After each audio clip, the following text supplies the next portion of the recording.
Hi everyone, today we're covering Portugal, one of the oldest nation-states in Europe. The Kingdom of Portugal lasted for nearly 800 years, and since 1910 it has been a republic. The country is a home of many attractions that have been classified as a UNESCO heritage. People here are very friendly and welcoming, and they speak many different languages, including English. So when you come, you would communicate very easily with the people. So now let's start our journey, and I hope you will enjoy what we will see.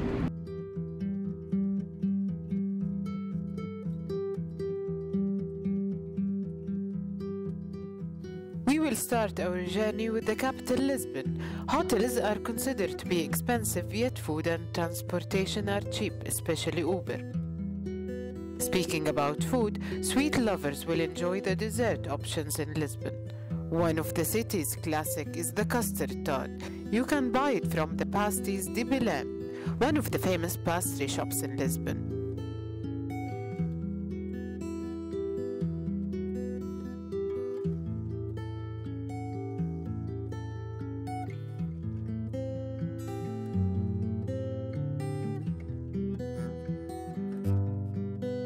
Pastries are not the only food that you can enjoy in cafes and restaurants, but also music. Visiting a fado club in the capital is a must.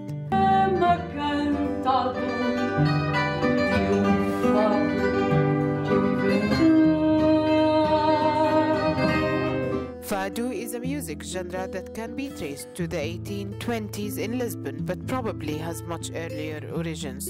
If you want to know more about this music and its history, you can visit the Museu do Fado. It's an exhibition on traditional fado with audio-visual displays and archives, plus a cafe with concerts.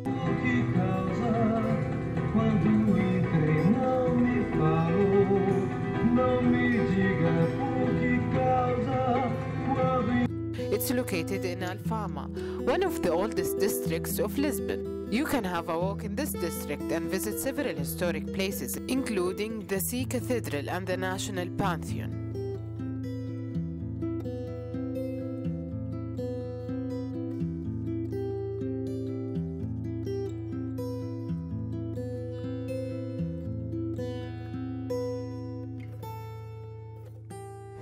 This is called the St. Vincent on the outside. The part of the outside in the name, it's because it was the first church being built outside of the city walls. It's a church with almost 500 years old, and the last dynasty of kings are buried inside, so it's also a mausoleum. And because we have the gardens and a small chapel in the back, it's a mausoleum, a chapel, and a monastery, because the young kids used to come here to study to be priests. Also inside, we have they started building these monuments as a church, as an engraciate church. Unfortunately, in 1755, there was a huge earthquake in the city, and all the construction was destroyed, and they have to start it all over again. That is the main reason why it took so long to build it. It was finished in 1966, so it is a building with 51 years old. It's a building with 80 meters high, inspired on St. Peter's Chapel. Outside is made of calcareum, and inside is all of it is made of marble. And those Portuguese guys who did something great for the country after 1910, after we started the democracy and the monarchy was over, those who did something great internationally are buried inside. For example, the first president of Portugal, that man on that board over there, Manuel de Riaga, it was the first president.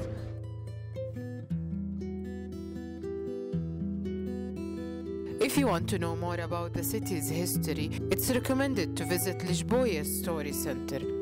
An audio-visual tour through Lisbon's history, Lisboa Story Center takes you from the city's earliest day in the Roman era to the modern times. In the center, you will be educated on major historical events, including the devastating 18th century earthquake and the city's development through the 18th century.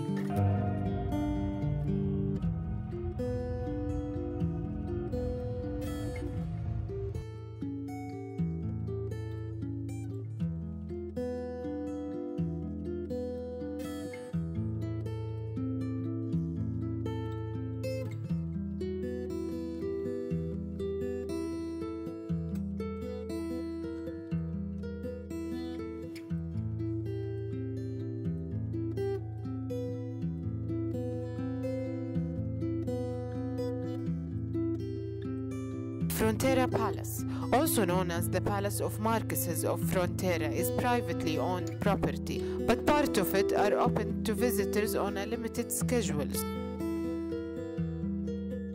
During your vacation in Lisbon, a day trip to Sintra and Cascais towns is a must.